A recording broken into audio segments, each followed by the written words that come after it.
So today I'm thrilled to have Tom Wickman with us. Tom's on faculty at Trinity College in Hartford, Connecticut.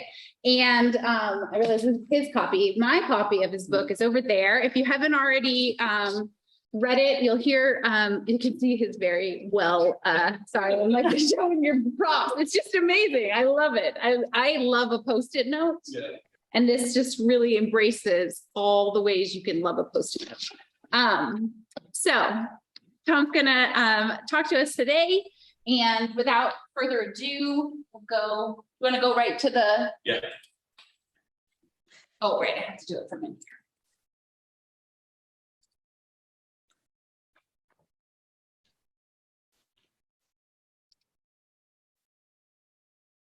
Perfect. Does that work? Yes. Okay. Take my notes. Clicker. I'm gonna All right. test the clicker, make sure I can get it to move forward and backward. Yeah. Did I turn it off again? What's on? The thing is in there. I could exit and come back in. How did it work Test before? that, right? Best laid plans. Yeah. Okay. Megan, we can see it. It's beautiful. Oh, but we can't advance it, Becky. So I'm going to stop and start again. Let's close it.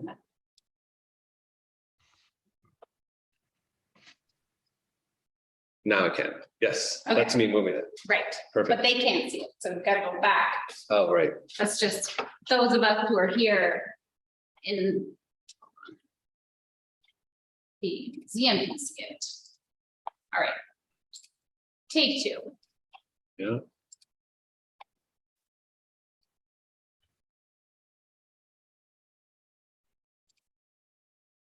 Okay. Perfect. Thank you. Thank you. All right. Well, thanks to Megan, to Ina, and to Rebecca Enman for all the organizing. I had a chance to look at the exhibit upstairs, and it's wonderful. I'm honored to be included among the many speakers. And I want to especially acknowledge the participation of Cheryl Savageau, Miku Paul, and Ann Jennison, whose work is really inspiring. As somebody commented already in the chat, it's a challenge to the imagination to really grapple with the history of winters in the 17th century when we're experiencing this hot summer weather. Especially because not only are we distanced from the past by recent anthropogenic climate change, but the 17th century was a period of predominantly natural cooling. So it was a lot colder than today. I want to acknowledge that in developing the book project that I'm talking about today, I especially benefited from the mentorship of Joyce Chaplin, Larry Buell, David Hall, and Lisa Brooks. I've also been influenced by the work of Passamaquoddy Tribal Historic Preservation Officer Donald Saktoma and many Wabanaki intellectuals and leaders. I'm a non-Indigenous scholar. I teach in Hartford, which is a colonial capital built in an Indigenous village called Sakyag, which means Black Fertile Earth in Algonquian, and is within Wangunk homelands.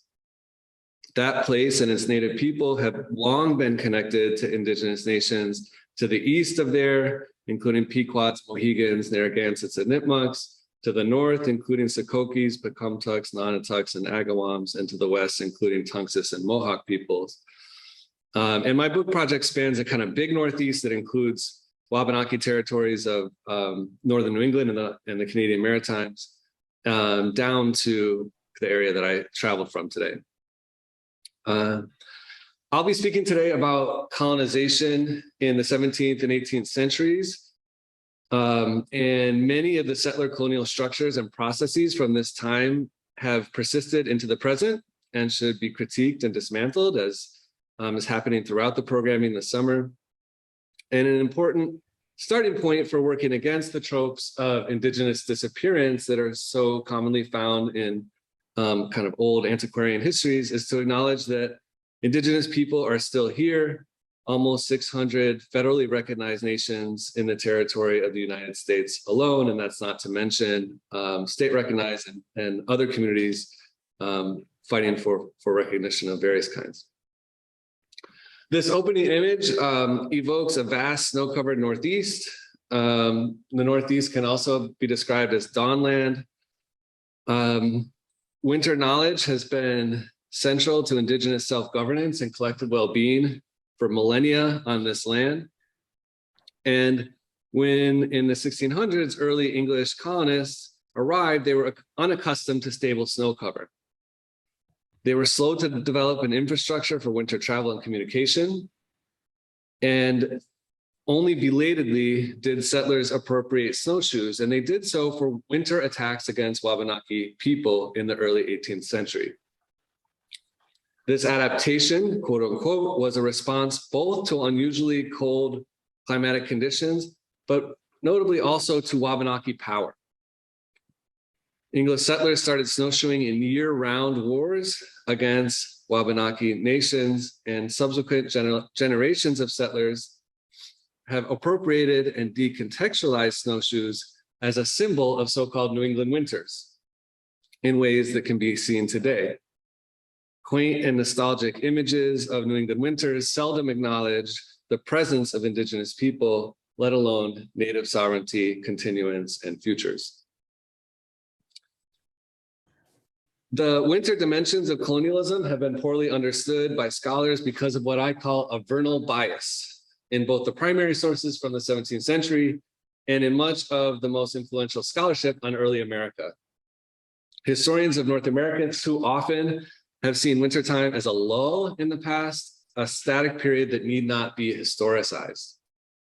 In narrating events, both early writers and recent scholars have had a tendency to elide winter altogether, using a single sentence to skip from October to April. In scholarly arguments about early America, I see a disproportionate focus on warm weather activities, including agriculture, commerce, and transatlantic shipping. And this quote unquote vernal bias has prevented scholars from writing at the same length or with the same analytical rigor about key changes in wintertime structures, trends, and relationships. A similar quote unquote vernal bias can be seen at many living history museums, where energy costs and lower attendance have led museum directors understandably to reduce winter hours or to close altogether for the winter months, with the unintentional effect that the public might think less about winter than they do about summers of the past. But thankfully, this exhibit and programming is a welcome exception in its deep engagement with all seasons of the year. In climate history, where scholars do focus on cold weather, the assumption is too often that cold only brought stress and crisis. I do examine how colder weather made life harder for some people in the book, but I also ask what it meant in the past to winter well. My work looks at winter as a season of abundance, resilience, and power for Wabanakis and other indigenous peoples of the Northeast, especially in the 17th century, a period of global cooling. During what's usually referred to as the Little Ice Age, between roughly 1300 and 1850 CE, temperatures in the Northern Hemisphere decreased by about 2 degrees Fahrenheit on average, becoming colder than they had been before, and certainly much colder than they are now. In practical terms, on a given winter night or day, lower temperatures often meant snowfall instead of rain and a long-lasting snowpack rather than frequent thaws. Climate historians know that it was colder during the Little Ice Age, and especially cold during the decades such as the 60s, 90s, from a combination of documentary sources and climatic proxies. The records people left about the weather can be complemented and confirmed by data derived from the study of tree rings, ice cores, and other evidence in what is often called the natural archive. As an aside, I think climate history is late in seriously engaging with decolonial methods, and I think there are opportunities for climate historians to do more collaborative work where they kind of acknowledge where these proxies come from, what territories, what lands, and whose political and cultural histories these supposedly kind of neutral proxies representing climate history come from. Climate historians also study why certain time periods experience extreme temperatures or unusual precipitation. Natural causes of cold weather, for example, in the Northern Hemisphere during the Little Ice Age included volcanic eruptions. By contrast, of course, since the Industrial Revolution, the burning of fossil fuels has caused an accelerating rise in temperatures, which might lead us to appreciate in a certain way previous periods of cold. Here you see a map of Dawnland, or the native Northeast, by Abenaki scholar Lisa Brooks, whom I mentioned before has been a key mentor for me.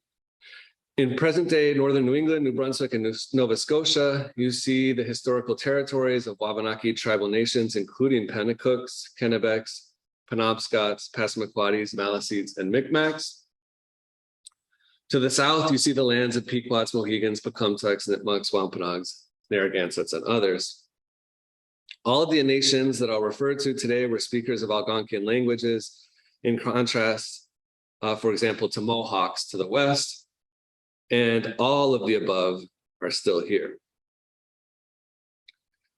Most evidence indicates that colder conditions were welcomed by Wabanakis. Here you see a map of snowfall by location, and these are present-day patterns, but in broad strokes, they represent the kinds of patterns across the region that we would have seen in the 1600s, meaning that snowfall increased by latitude as you go north and by elevation as you go up. Colder weather also brought more days with snow cover and all of its attendant effects, many of them positive. In the 1600s, numerous Europeans reported that Wabanakis saw snowy cold winters as optimal and viewed mild dry winters as a cause for concern. Snowshoe trails had connected Native nations long before Europeans ever wintered on the continent. Wabanaki families traveled up a snow gradient in winter, seeking out deeper and more stable snow. And mobility patterns emphasize sovereignty over connected summer and winter lands or other sites within a vast homeland. To borrow one anthropologist's phrase, snow and ice were connective surfaces. By traveling inland, upland, and northward toward the cold, Wabanakis, in effect, lengthened their winters because they wanted it that way. Snowshoe paths connected people to each other during this colder half of the year across long distances. Snowshoes were made collectively within Wabanaki villages and families, with men usually bending the frames made from the wood of white ash trees and women weaving the netting from the raw hide of moose or deer. Snowshoes were and are crafted for particular people, particular snow conditions, and particular activities. So if I ask people on the Zoom and here in this room, how many people have been snowshoeing, I'm guessing the number would be relatively high. In a sense, snowshoeing is very, very inclusive. But if I asked how many audience members had traveled 100 or more miles in snowshoes or been out for more than a week, there would probably be fewer of us. And I personally have not engaged in snowshoeing for more than a few miles. If I asked how many of you had made and repaired your own snowshoes, very, very few people today have that knowledge, in part because they can purchase factory-made snowshoes made from aluminum and synthetic materials. My family certainly uses store-bought snowshoes, including for my kids. Sources from the 17th century make clear that over long winters, families used up their snowshoes kind of over a stretch of years because of the distances they travel and the many different uses they put snowshoes toward. Snowshoes had to be repaired, and people made snowshoes for each other continually, including as children grew, as people pursued new activities. Wabanaki stories about snowshoes were and are inseparable from the technology itself. As one example, I'm not going to actually tell a story, but I can briefly paraphrase and quote from one traditional set of stories recorded and printed at Indian Island, Maine, by and for the Penobscot Nation. Between the first and the last frost, Wabanakis have told traditional stories about how a hero named Puskabe made the land habitable for them, And several of their stories feature travel through winter lands. So here at the museum, Ann Jennison is telling some of these stories for visitors to the museum. And in one example from the collection I mentioned from the Penobscot Nation, Gluskabe went to see his grandmother Woodchuck to announce, quote, "I want to see winter." Winter was severe at the time with snow covering the treetops, and Gluskabe decided to take a long journey to confront an icy being who controlled the cold. Preparing for his trip, he asked his grandmother to craft 6 pairs of snowshoes for him. 2 pairs netted with caribou, 2 with deer, and 2 with moose skin. On the trek, he wore the 6 pairs one after another before reaching his destination. And really, in a cycle of stories here, Gluskabe went on to have repeated confrontations with this icy being until he succeeded in neutralizing the most negative effects of winter, while still leaving the season intact. On his return to his grandmother, Gluskabe announced, "I have fixed it so that never again will there be a winter too hard." So stories like this one express an assumption that Wabanakis had long-standing interactive relationships with living, dynamic, and diverse winter environments. Equipped with the proper technology, trained with a set of skills, and endowed with respect for the power of cold, ice, and snow, every new generation would be ready to cope with challenges brought by the winter season.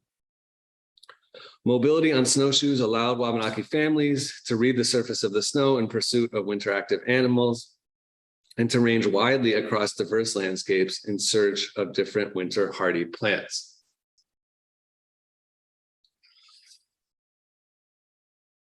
Wabanaki families traditionally preserved and transmitted winter knowledge through seasonal hunting, trapping, and gathering practices, storytelling, the recollection of traditional place names, and a nuanced understanding of their own native languages. And these practices continue today while incorporating new technologies and new ways of living. In early winter, traditionally, Wabanaki women gathered shellfish from mudflats and dug groundnuts from riverbanks under the shallow snow, just to mention 2 sources of sustenance for their communities. Groundnuts are legumes with edible tubers that taste best in early winter. Frostfish could be harvested as they ascended freshwater brooks and streams from the sea in early winter to spawn. Killing porcupines in early winter had the double yield of delicious meat, but also quills that were used in adorning baskets and clothes. Some fur-bearing animals were considered sources of rich meat in early winter, including beavers, muskrats, and raccoons. Later in winter, moose hunting became central to many families with hundreds of pounds of meat from each animal. Moose coped well with the cold conditions of the 1600s. 6 or 7 feet tall at the shoulder and with longer front legs than rear ones, moose moved well through the snow. Winter ecologists have noted that moose lift their front legs above deep snow in a way that prevents their legs from dragging. Wabanaki hunters found signs of moose several feet above the snowpack, where moose bit off twigs at distinctive angles. By contrast, less than a foot of snow hinders white-tailed deer. Deep snow is a primary northern factor, limiting the range of deer, and historical records show that deer were acutely vulnerable to winter kill events after snowstorms in the 1600s, especially in southern New England, where those events were less common. English livestock were vulnerable to these same events. Settlers had to provide fodder for livestock in winter, and most northern colonists kept cattle, horses, and sheep in sheds and barns during the coldest months to ensure that they were fed adequately. Leaving the animals to roam the woods in the winter would have led to rapid weight loss and would have increased the risk that a snowstorm could isolate the animal in a spot where food quickly ran out. So it's worth pausing to consider that a cultural tradition imagining a good life based around snow differed markedly from Euro-American perspectives in the 1600s. Wabanakis viewed snow cover as a positive good, not a problem or obstruction during this period of cooling. By contrast, some of the earliest lengthy winter writings by New England colonists complained about the problem of cold and figured out divine approaches to overcoming the short-term challenges of cold, and hopefully transforming the climate to make it more moderate and temperate. In some ways, global warming comes as something that people had asked for. During the 1690s in particular, some early lengthy winter writings were published. The 1690s was a decade that has been referred to as one of the coldest decades of the past millennium. Cotton Mather's lengthy but pocket-sized winter meditations cataloged the biblical verses about winter and advised colonists on how to make the best of the cold. In his diary, Cotton Mather, throughout the decade after 1693, talked about pulling out the book himself and using it as a devotional guide on the worst days inside, where he was huddled next to a fire. From what I can tell, the 1693 text is the first to use the phrase New England winter or New English winter, as he put it, in print, kind of anglicizing winter and displacing indigenous knowledge of the season. In the same frigid decade, an almanac for 1699 included a clear recognition of the decade's cold weather as a widely shared experience of climate change. Quote, "The seasons are not as they used to be. The summers turned into winters, and the winters embittered with hardships, which in the memory of man have not been known." So this kind of remark is valuable as evidence that climate change was noticeable to people, that when there are fluctuations within the little ice age and people had to respond. On the other hand, settler records are, extremely shallow compared to the millennia of experience from indigenous communities. A few years later, in the early 1700s, another almanac remarked, quote, "The farmers do long winters fear, some think they're longer every year." Almanac makers during this time period increased the number of times they predicted snow in a given winter, seemingly responding to the new trends, and diarists kept running accounts of the extreme winter weather. In northern New England, Minister John Pike kept a handwritten tally of the snowfalls each winter from 1682 to 1709. And in the winter of 1697 to 1698, to take one example, he counted 30 snowfalls while living in Portsmouth, New Hampshire. As you can see, Pike didn't expect to write the dates of so many snowfalls, and as the winter went along, his handwriting got smaller and he had to find space in the margin. In Boston, merchant Samuel Sewell described everyday challenges due to snow and ice, but he also related the weather in his diary and in published writings to global apocalyptic thought. He called on God at the beginning of the new century, the 1700s, on January 1st in a poem to, quote, "correct the coldness of our clime." Again, he's framing cold as a negative thing. In January 1706, when Deerfield minister John Williams was still being held captive in Canada after being taken over the snow, including on snowshoes, by his captors, Williams received a letter from Samuel Sewell, who wrote to him with the affirmation that, quote, "our champion, or Christ, is upon his march for the removal of the horrid effects of winters." Colonists recoiled at colder conditions, not just because of their physical discomfort, but because they had invested so much collectively in livestock. And these animals were affected by what ecologists call winter kill. When severe cold kept the deep snow intact for weeks or months at a time in southern New England, large numbers of livestock sometimes died off. So just to give an example from Sewell's diary, in 1698, he reflected back on the previous year, quote, "to horses, swine, neat cattle, sheep, and deer, 90 and 7 proved a mortal year."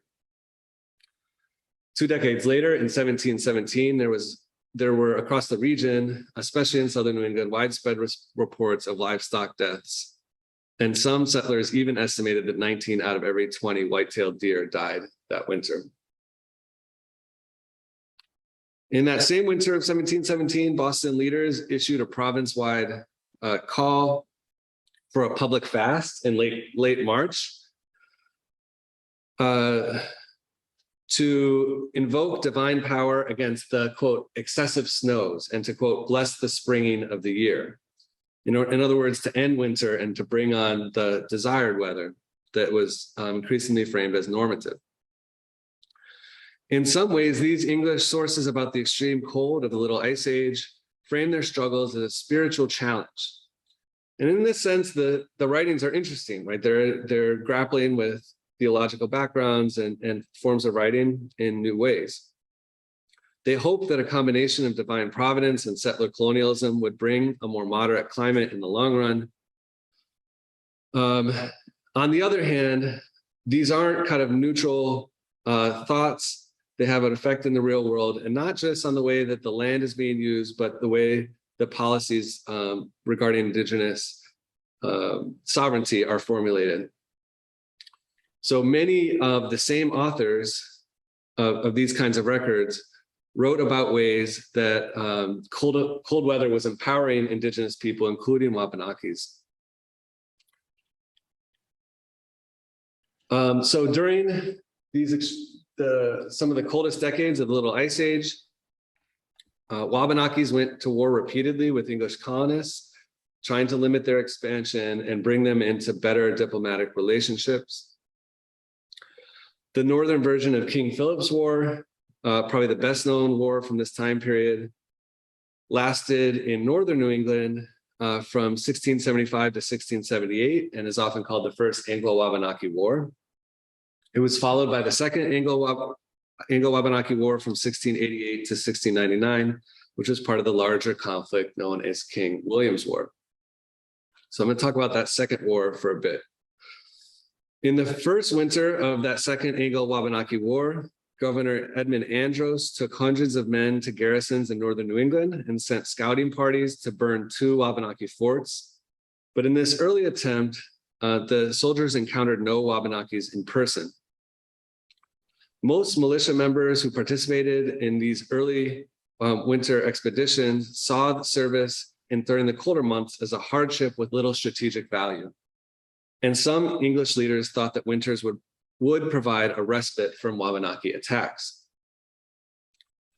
But over the course of the 1690s, a long attritional war developed, and Wabanakis committed several winter attacks on English towns, in which they burned buildings, killed people and livestock, and took captives. Raiding parties often assembled at a rendezvous hundreds of miles away from the target, traveled on snowshoes, hunted on their way to the town, coordinated and committed an attack, retreated some distance, and then dispersed, returning over the snow to remote subsistence grounds within their homelands or to French colonial locations. English counter-pursuits failed during this decade because of a lack of sufficient snowshoes and a deficit in snowshoeing skills. So I'm going to give some examples of some of the key raids. On March 18, 1690, a small party of about 60 men attacked Salmon Falls. They had subsisted by hunting along the way on a 2-month, 300-mile winter journey from the St. Lawrence River. The group included about 30 native men, many of them Secokis and Androscoggins. Wabanaki leader Hope Hood was the raid's co-planner, along with a French officer. The raiding party struck around dawn, killed 30 English inhabitants, took 54 captives, and burned homes, mills, livestock, and the meeting house. An English force of roughly 100 men followed the raiding party for about 30 miles, succeeding in killing several members of the retreating party, but ultimately, without snowshoes, the English forces faltered in deep snow, only being capable of following the path that the raiding party had packed down with their snowshoes. Cotton Mather attributed this, what he framed as an English failure, to, quote, disadvantages of their feet by the snow. 2 winters later, on the night of January 24th, 1692, a much larger number of Wabanakis led by Penobscot Sagamore, Medakawando, camped outside of York, Maine, piling their snowshoes beside a large rock that has since become known as Snowshoe Rock. On the morning of January 25th, they attacked York, killing as many as 50 colonists, taking up to 100 captives, and killing livestock without number. Even livestock not killed directly in the assault suffered thereafter because stores of hay had been destroyed and fences and barns had been burned to the ground. After the worst was over, the English could not make a counterattack on the raiding party camping just 5 miles away because, quote, the snow was so deep we could not follow them. Toward the end of the war, smaller parties committed 2 other raids in late winter. On March 15th, 1697, Wabanakis raided Haverhill, Massachusetts, killing several colonists and taking at least 30 captive. After recording the raid, Increase Mather, the father of Cotton Mather, whom I mentioned before, expressed concern about the late winter convergence of raids, food shortage, and disease in northern New England, writing, quote, at the eastward, meaning northern New England, some people live upon the broth of horses, which they kill for meat, and they have no bread. A mortal disease is there. The next year, on February 22nd, 1698, a small party of 30 or more warriors under Wabanaki leader Asakumbuit attacked Andover, Massachusetts, killing as many as 6 inhabitants, burning houses and barns, killing cattle, and apparently taking the town records. Shortly afterward, near Haverhill, the same party killed 2 men and captured their sons. As the raiding party fled, the lieutenant governor sent 100 men upon their track. And here I'm quoting, but after 10 days' pursuit, they were obliged by the violent cold, snow, and rain to return, being unable to endure lying abroad in the woods. So again, Wabanakis attacked in late winter with impunity. These raids underscored the vulnerability of English settlements during winter. Though less frequent, these winter attacks often resulted in more captives taken, colonists killed, houses burned, and livestock destroyed than in summer attacks. By burning barns, killing animals, and destroying stores of grain and hay, they put stress on local English food supplies at a time of year when animals were lean already and imported supplies were running low. So the severe winters of the 1690s alone might have tested northern New England outposts, but Wabanaki raids exacerbated a winter sense of crisis. And crucially here, winter raids were intended to convey a clear message that Wabanakis would tolerate only limited English settlement on the southwestern margin of their homelands. Purposeful burnings during the attacks destroyed the symbolic and physical infrastructure of English settlements, pressuring English colonists to withdraw. And this is a point that, that Lisa Brooks has made in really important ways about King Philip's War. Now, thinking about the Third Anglo-Wabanaki War, known as part of the Queen Anne's War, the first winter seemed to start out much like winters in the previous war. There were warnings about winter raids, and indeed, from December of 1703 to early February 1704, severe cold again facilitated Wabanaki raids at Saco, Casco, Berwick, and Haverhill. These 4 small strikes were nothing in comparison to what occurred later that winter, 100 miles west at Deerfield, Massachusetts on February 29th, where at least 50 English residents were killed and 112 taken captive. The large and diverse raiding party at Deerfield was 300 strong and included between 60 and 80 Wabanakis.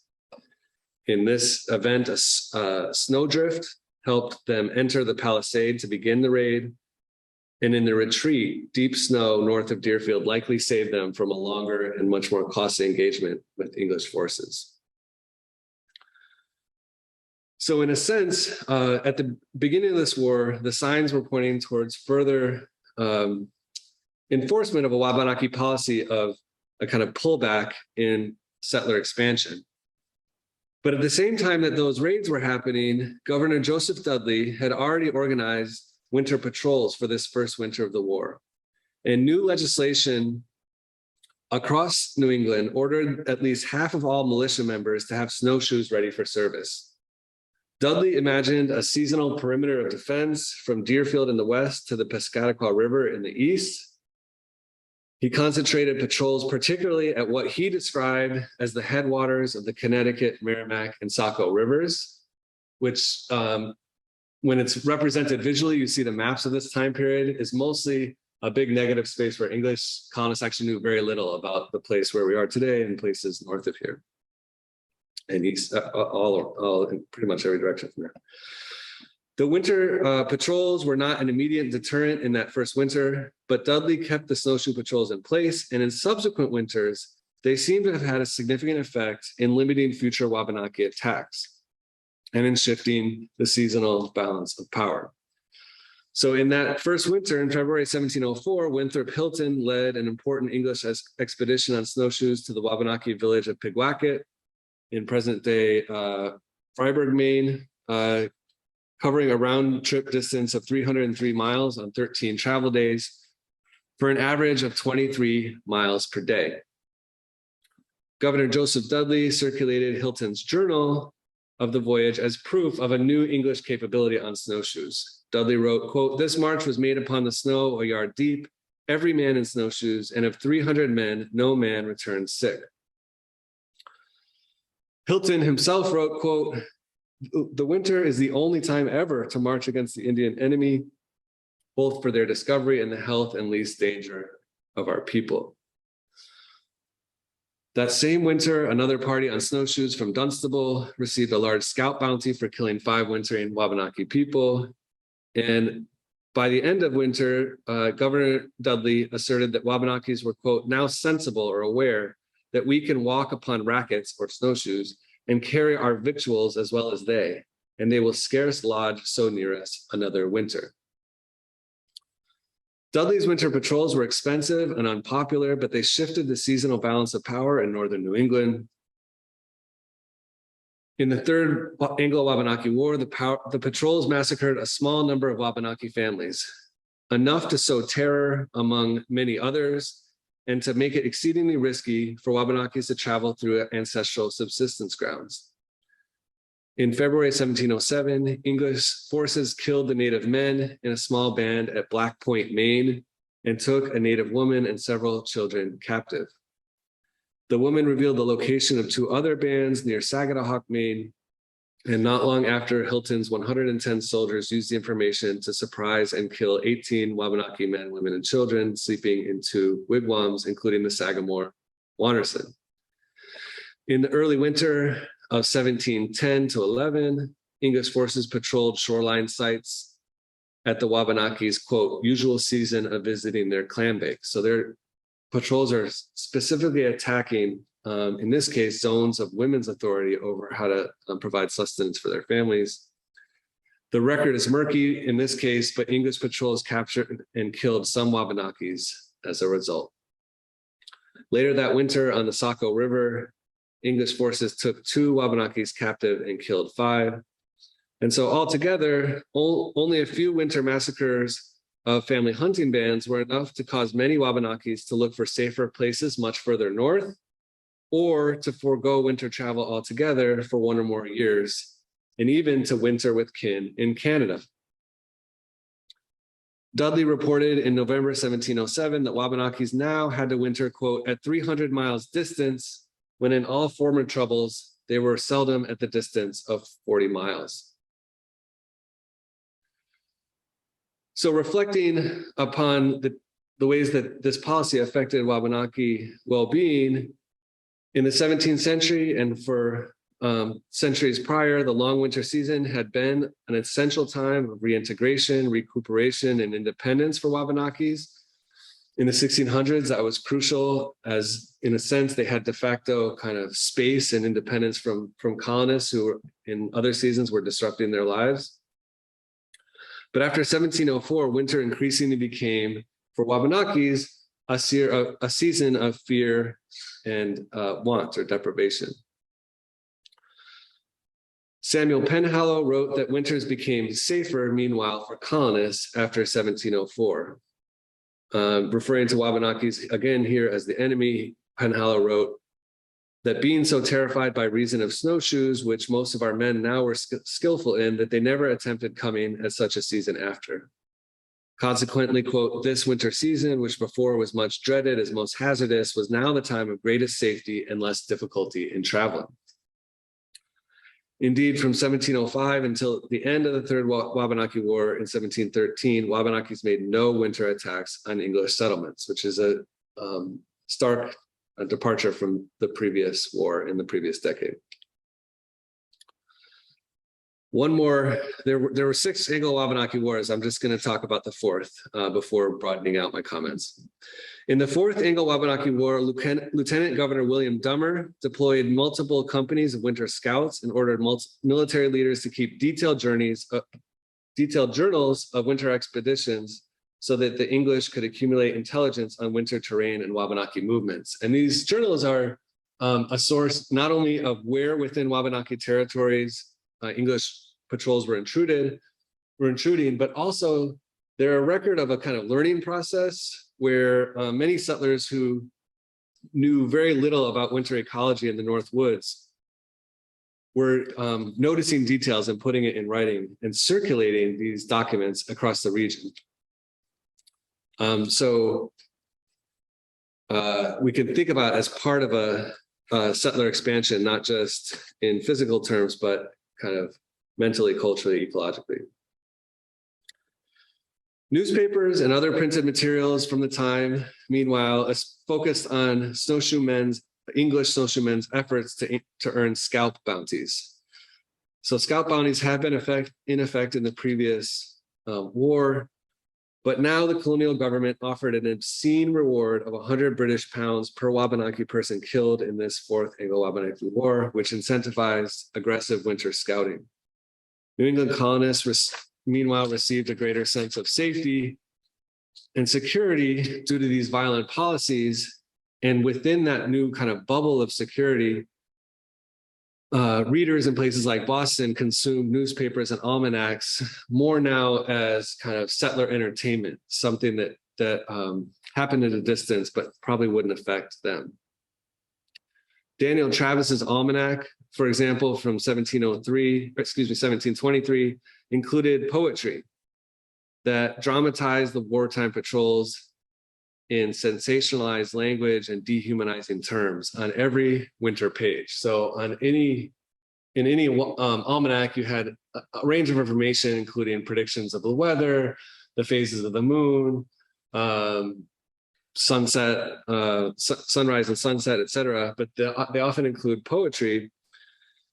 And in reading aloud a couple of these excerpts, I'll substitute the word Wabanaki for the word that's used here. The January page had a couplet reading, "Look out, brave captains, let your skill be tried. Go hunt the woods where rebel Wabanakis hide." In December, the entry read, "March out, brave soldiers, now the season's good, and make your hatchets drunk with the blood of Wabanaki individuals." So I read these quotations aloud, not to reproduce them as any kind of settler entertainment, but to call out rhetoric that can be interpreted as genocidal. These graphic public references to snowshoemen's activities describe colonial violence openly, as though it was becoming a recurrent seasonal activity and an end in itself. A significant number of the snowshoe patrols during the 1720s failed to encounter any Wabanaki people, but they still kept these careful logs of their winter travels. And they noted things like areas where logging could be profitable. Manuscript records documented the subtle environmental knowledge and trail skills that were gained by these members of winter patrols over time. These English snowshoemen, quote unquote, did not live off the land in the same way as Wabanaki families did. They didn't go out for as long. They went out in male-only parties rather than gender and age diverse groups. But these English patrols did notice abundant wildlife across Wabanaki homelands. And this is really important because at least among my students, students assume that colonization really rapidly degrades the land. And in some sense, this is true, but sometimes the theft of the land came long before the degradation of the land. So in this case, intrusion in Wabanaki territories showed how abundant wildlife was, how well people could live in wintertime. And actual settlement in many of these areas that were patrolled came much later. So what was happening as a result of these raids is cutting off access, not immediately degrading the land, if that makes sense, right? So what's at stake here, you can describe within a paradigm of political ecology, meaning that policies and access and ideas are as important as a kind of narrative of decline, which is very common in environmental history. Also notable in the journals is that it dawned on English soldiers clearly that mild winter weather was often much worse than frigid weather. So this is an inversion of the previous kind of way of English kind of interpretation of what was happening. Thaws were seen now as interfering with travel, and the difficulties of wet snow, open waterways, and mud caused active resistance among snowshoemen.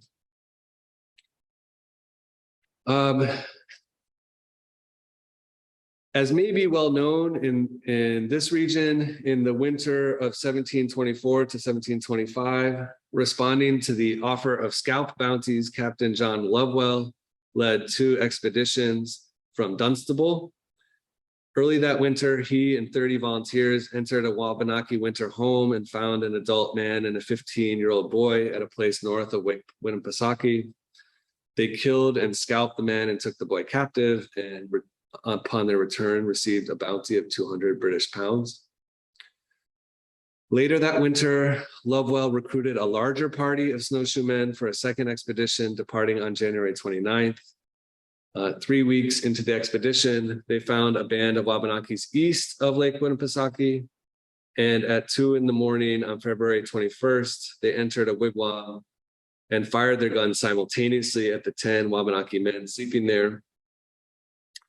Not only did they steal the men's guns, animal skins, and blankets, they returned home again with scalps. They also took 20 pairs of moccasins and snowshoes, which they described as justifying in some sense their actions, because they thought the extra snowshoes and moccasins were for captives that these men intended to take. There are many other reasons, that, as I've already discussed, to have multiple snowshoes and moccasins per person. So reflecting on this long series of events that I've shared from these Anglo-Wabanaki wars, snowshoes were not simply a late addition to the list of technologies appropriated from the English by their,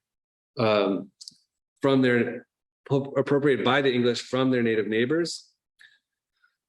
Rather, winter patrols on snowshoes should be understood as a government effort to deprive native people access to winter livelihood and travel.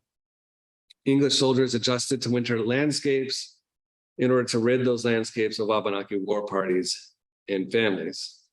In other words, as part of a larger set of policies that can be described as genocidal. So adaptation isn't an automatic response to climate, and it's often wrapped up in violent policies. So I've argued that there's no reason to automatically assume that cold weather should have brought Wabanaki people suffering. All evidence indicates that by and large, it brought people well-being in the past. But when English policies prevented Wabanakis from accessing winter lands that would have been a source of sustenance, they turned the winter into something else. And so one indication of this is a change in the word that was used among Kennebecks to describe the moon corresponding to January. It had been named with a word meaning the cold is great, which in some ways is a kind of simple description of the climatic conditions. But after sustaining losses of lives and territory in the Fourth Anglo-Wabanaki War, Wabanakis substituted a new name for this winter moon, meaning it's hard to get a living. And the source that this comes from, Eugene Vetromil, goes on to kind of comment on this, that this was a result of wartime conditions and their legacies thereafter. Wabanakis, however, have persisted and adapted creatively through numerous changes in the 16 and 1700s and beyond. And their practices of survivance have meant that winter has remained a season of collective education and community, and a time to exercise sovereignty in whatever ways possible despite the ongoing effects of settler colonialism. As defined by Anishinaabe scholar Gerald Visner, survivance refers to much more than mere survival, including capacious approaches to sovereignty, self-determination, and collective expression. Not something grim, but something that in English we might think of as including freedom, humor, irony, and joy. And this is something that I came to understand more as I read through poetry by contemporary Wabanaki poets, including Cheryl Savageau, but also others, Carol Dana, and many, many more, showing the continuance of cultural practices and the ways that people figure out how to live well and to create good futures for themselves. In one set of stories published by Passamaquoddy historian Donald Saktoma, a young man learned from his grandfather how to set and check traps for snowshoe hares, and also participated as the community came together to catch and eat frostfish. The stories are about modest harvests at specific sites known to a small number of people for a brief window of time. A stark contrast to the settler narratives of rugged individualism and winter survival that may be part of the culture of mountain ranges like the White Mountains. Certainly that's a legacy in the Western United States and in American culture broadly. Saktoma's stories, in contrast to those hyper-individualist kind of US stories, emphasize the joys of cold weather, the transmission of local microenvironmental knowledge, and the regularity of seasonal community gatherings that were very, very inclusive.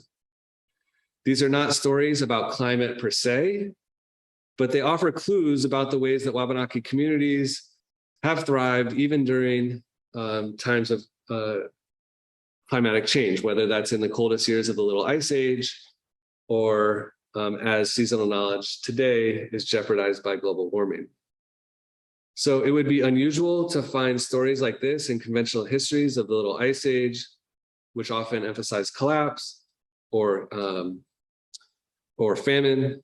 And it's also probably unusual to find stories at this scale and with this kind of subtlety and nuance in predictions of future scenarios associated with anthropogenic climate change, which often go big in a way to kind of scare people into action. In popular images of New England, one result of the shift in winter power that I described, especially occurring starting in 1704, has been the reproduction of tableaus about kind of quaint New England landscapes that seldom, if ever, depict Indigenous people. Imagining New England winters without including Indigenous people in the past or present is inaccurate, and it contributes to tropes of disappearance that can be described as genocidal. Similarly, snowshoes are routinely appropriated by non-Indigenous people without credit to the people who created them. And by this, I mean not the practice of going snowshoeing, but the willful ignorance about the long history of that technology.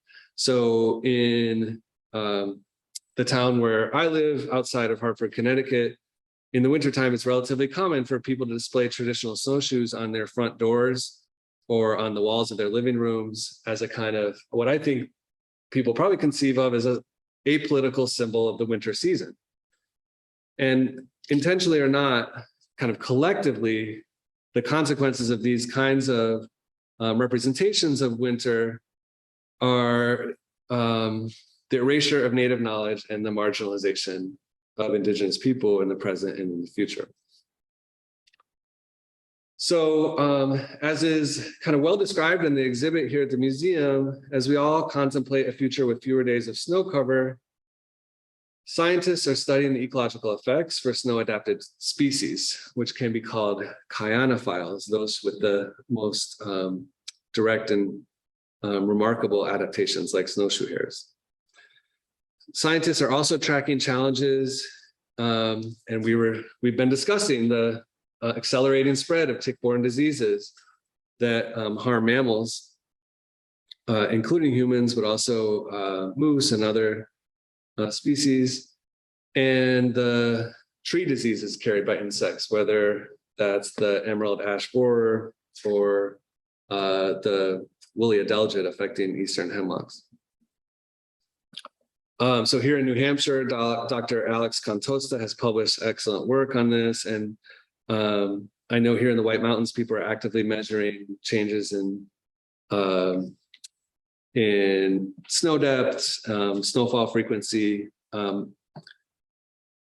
So there are positive things happening, and I think we have opportunities to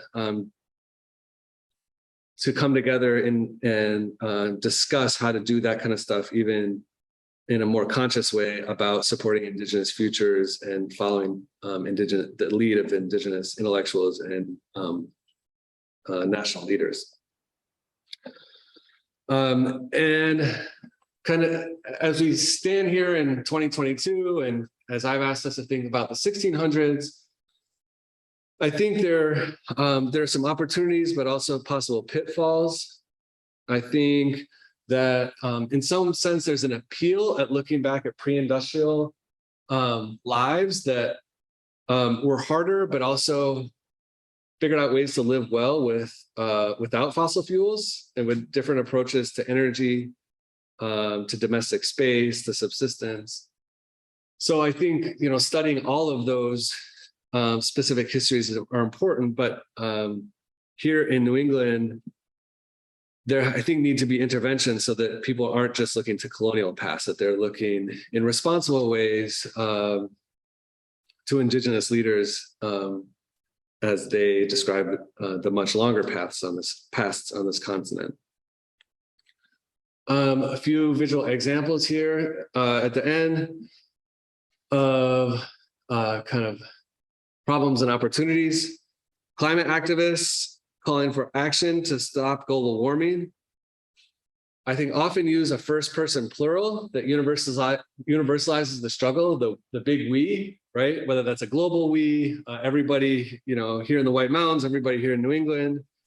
And there needs to be more critical thought about who that centers, who it includes, who it might marginalize. So this is an image from Protect Our Winters, an organization of skiers and snowboarders who are engaged in climate activism. And I think they've been especially engaged here in the White Mountains. I certainly agree with the claim, quote, "we all need winter." But if we want to be critical, and we could look closely at this image, there's one figure, if I understand it correctly, standing on that ridge, right? So that maybe hyper ableist, often hyper masculine approach to nature, it gets reproduced without people really thinking about it, right? And it doesn't always represent everyone's interests. So whose land is that individual on? Who benefits from these winter sports and who might be marginalized? Whose futures are being most prominently imagined and protected? So there may be opportunities, even in the best organizations, with some really committed leaders to further decolonize climate activism. And I think looking to recent scholarship could help. There's great scholarship on how knowledge of ice and snow has been integral to an inclusive sense of collective well-being, safety, and sustenance. Emphasizes kind of continuance, resilience, and community. So I think if we imagine being in Dawnland and collaborating across differences between a non-Indigenous majority and Indigenous leaders who are descended from people who've been here a long time and will be here for a long time in the future, I think we'll continue to come up with better approaches and more sustaining approaches that give people hope, that give people the language that we need I think that working at the state level is promising. So we were discussing the Indigenous New Hampshire Collaborative Collective as one example of good work that's going on.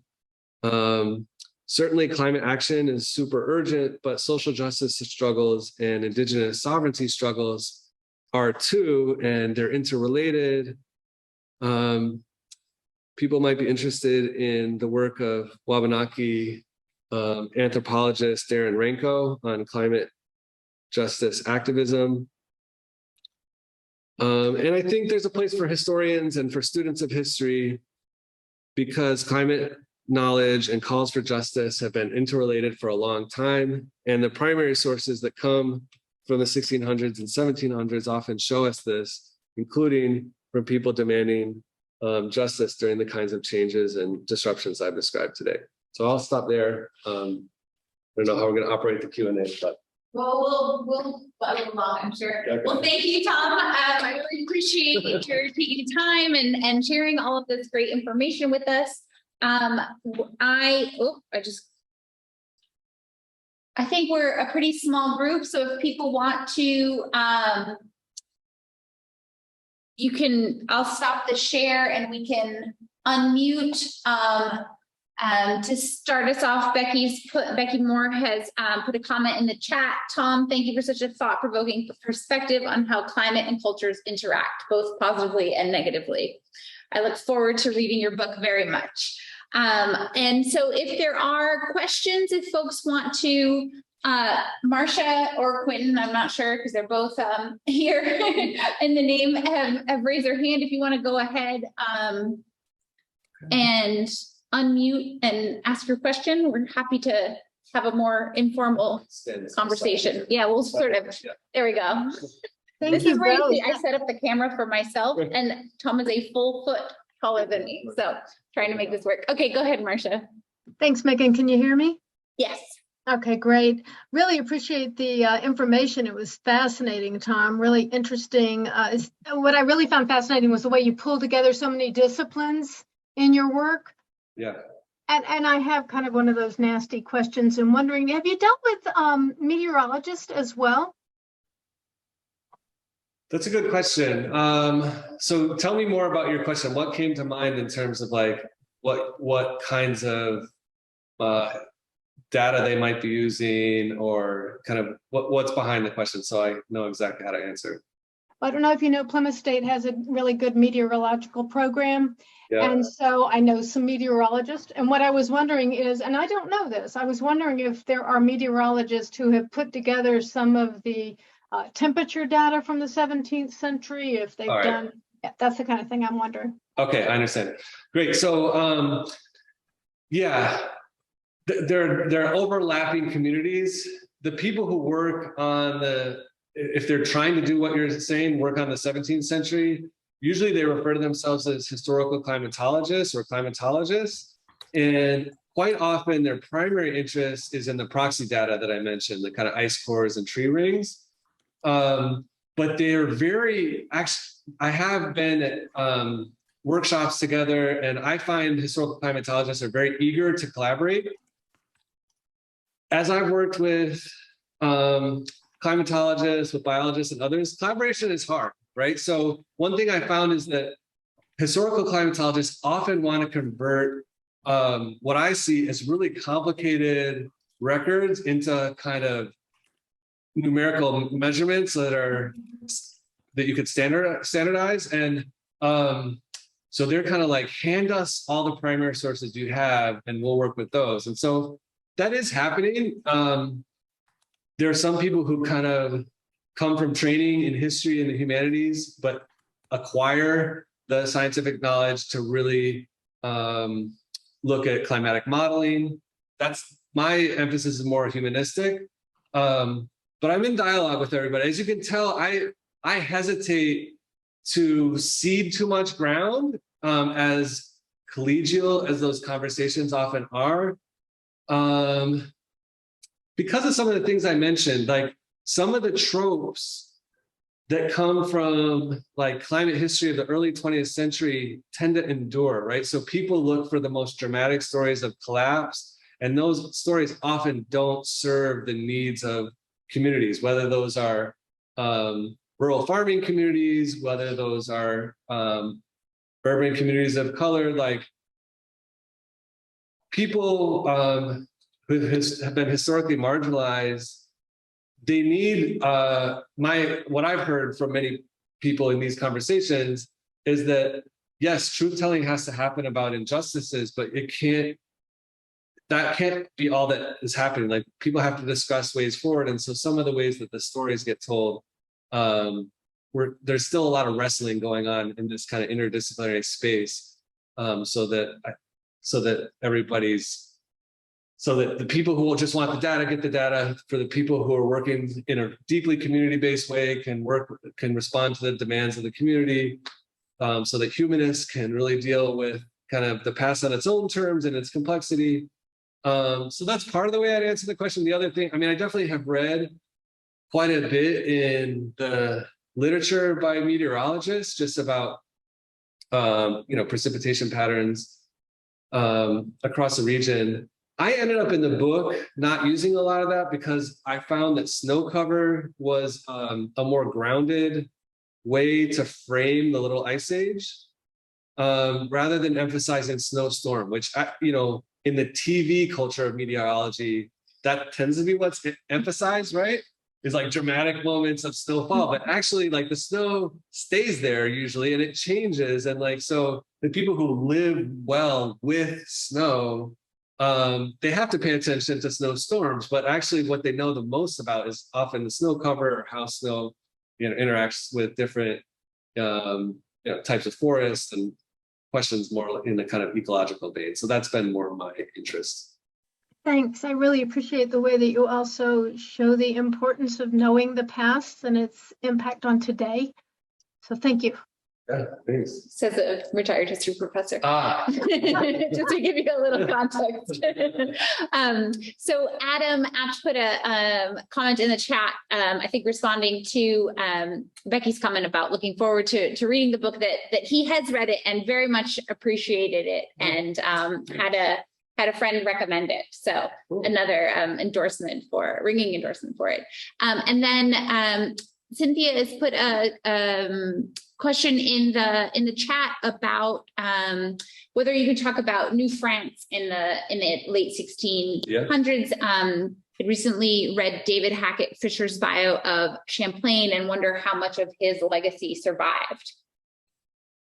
Yeah, so that's a great question. That's another thing that I did a lot of reading in and didn't include a lot of it in the book. And so there are a couple different reasons for that. One of the reasons is I ended up wanting to, as I've done today, kind of look critically at kind of Anglo New England legacies, because that's what I felt like I was living with when I was living in Boston, and that's what I'm living with in the kind of historic village in Wethersfield, Connecticut, where I live today. And so I kind of wanted to devote more time to kind of making myself more aware and neighbors and readers more aware of that. But there's another reason in the 1690s that I actually very strategically kind of minimized the leadership of French military officers. And that is to ask readers to really think about Wabanaki winter lands on their own terms and kind of center Wabanaki homelands, and not.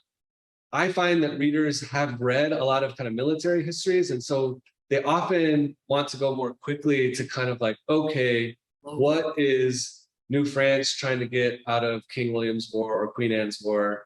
What is New England trying to get out of it? And how do Wabanakis get stuck in the middle of that? And in some sense, there's some truth there, but like, though Wabanaki's primary objective, even though at the time, most of them were allying with the French, is securing forms of collective self-determination and continuance, right? And so, just as I said, that all the evidence we can see about Wabanaki raids against the English are not trying to necessarily end English colonialism altogether. They're trying to circumscribe it, to bring it into a more equitable diplomatic and exchange relationship on kind of indigenous terms. There's something similar going on with the French, where there are more regularized in the 1690s, especially. There's evidence of October and April kind of rendezvous between French officials and Wabanaki leaders that kind of regularize seasonal patterns in which Wabanakis have extraordinary autonomy in the wintertime. They're kind of like, we're checking in now, we'll see you in 6 months. And the contact is much more frequent with French officials in the warmer months. But in the colder months, by and large, with the exception of a few of these raids, there's often a kind of a distance, which is, I think, healthy in the context of that time. Of course, there's creative religious dialogue going on at the time, and some Wabanakis and other northern indigenous peoples in the kind of under the influence of New France are carrying with them devotional materials so they can practice some aspects of Catholicism in the winter, even as they tell traditional stories and practice other traditional approaches that they see as compatible with Catholicism. So that's how I answer the question about the late 1600s. On Champlain, you and I probably know about the same. I talk about Champlain a little bit in teaching a survey of early American history. I've read a lot of the early work. I mean, he's kind of notable in jumping in early to form military alliances and to learn from indigenous allies. And so I think your question is about legacy. There is more evidence of kind of French cultural flexibility in the 1600s, whether that's Jesuit missionaries, some of whom winter with indigenous partners, or military leaders who are kind of conversant in the language, who exchange gifts, who kind of, to some degree, understand sovereignty in a way that New England leaders willfully try to ignore.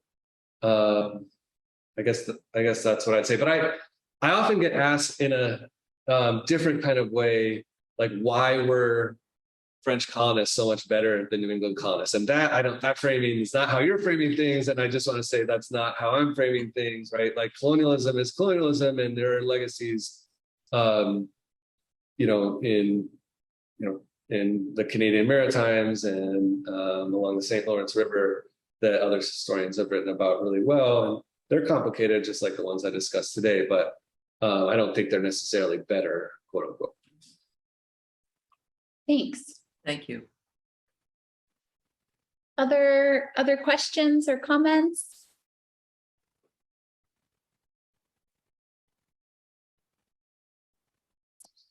I want to know more about these journals. Yeah. I just want to know everything about them. I'm like super fascinated by the kind of the scouting journals. Yeah, like the practice of implementing it, like having everyone be literate enough to do it, like where they, how the sort of, so in another version of my life, I wrote a book on the Royal Society. So like thinking about collective science is something I've spent a lot of time doing. And so, in the 1660s, they were publishing, the list, like directions for seamen, like this is everything we want you to bring back. Right. And so I'm really interested in this as a kind of like citizen science moment and how it worked, so kind of administratively, and then also like what the administrative legacy of that is. Like, where are these things? Have they been digitized? Yes. Can I spend all my, time looking at them? Great question. And it's an interesting parallel to those kind of evolving forms of centralization and knowledge collecting and production. So there's some things that we do know and don't know. So some of the manuscript versions I've looked at are in the Massachusetts archives in Boston, and they were predominantly sent to Boston. So the province of Massachusetts had a kind of outsized influence during King William's War and Queen Anne's War and in Dummer's War. So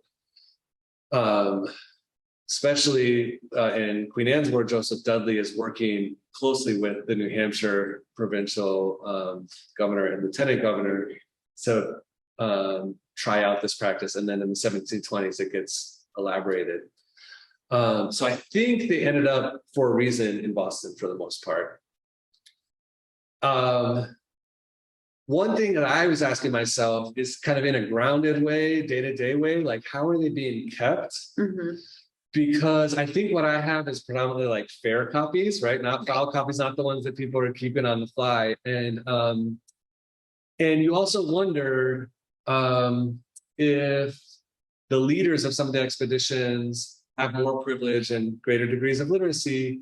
Are they the ones that, they're usually the ones who are writing it down, but are they gathering some of this knowledge from actually the people who might have noticed stuff about the land and be more knowledgeable about the land? But evidence about that dialogue is hard to find. Right. The lower status participants in these snowshoe patrols, when they submit handwritten or dictated accounts of their experiences, it's often in petitions for basically like funds to take care of their family because of injuries, like lasting injuries from their service. Right. And those are much shorter records. And sometimes they do describe the environmental conditions, but not in a, like the journals are great in the sense that they're kind of time-stamped and geo-located, right? So, but they're predominantly put together, I think, for the kind of strategic and tactical information that supposedly is going to be analyzed kind of at the level of the governor and the governor's council and other major leaders. I think a lot of the environmental information comes in as an aside, right? Like, it's just like, wow, we saw a lot of moose, bear, and beaver in this one place. But there are like, there are a few kind of interesting connections. So some of the people who participate directly in these patrols end up becoming loggers or timber speculators after the wars. And Joseph Dudley's son, Paul Dudley, actually ends up doing both. I think he's involved in some of that kind of speculation, but he also, to your question about the Royal, or your link to the Royal Society, he submitted a lot of reports about kind of the nature of Northern England in the 1730s and 40s, just after this period of kind of knowledge production during war. I haven't found letters that would show him talking about the connection between the two, but I mentioned it briefly in the book, and it's something that when I was in London in the archive of the Royal Society, I was kind of thinking about, because it's like, it's kind of going through a bunch of somewhat unique Northern New England species. Like, hey, nobody's published about this. Here's my opportunity. So same thing with like, so Cotton Mather wasn't in a position of political and military leadership in the same way as some of these other folks, but he has this kind of influence in the region, and he's also publishing, including about nature in winter, or I say publishing, but submitting reports to the Royal Society that eventually get printed. Yeah. Well, thanks. Thank you all for joining us. And I want to be sure to thank Tom for coming, and for all of you. And, this exhibition, Tom's visit, these series of presentations this summer, really aren't possible without the support of our membership. And then the speaker series in particular was supported by the New Hampshire State Council on the Arts. And so we're, grateful for those of you who are members, and to the State Council on the Arts for a grant to support this. And I hope that I'll see you all, or your black boxes, next Tuesday, when we think about this region from a very different perspective, where we'll have a contemporary artist and an ecologist who are working collaboratively on a project that's based at the Hubbard Brook Experimental research for us. So that'll be Rita Leduc and Rich Blundell will be here next Tuesday at 5 o'clock, both on Zoom and in person. So I hope you'll be able to join us. And thank you all again for coming. And thank you, Tom. Thanks, everybody. Thank you. Well, I think about, not something I know much about, but fascinating to read your book. Well, thanks. Yeah, have you lived in the area for a long time? Or? Yeah. I lived in Sugar, I stayed in came back in 1990s. Oh, nice. It certainly is a interesting aspect of cultural awareness to know about snowshoes and wow, it's like, oh my goodness. Yeah. Now, ignorance of the white people.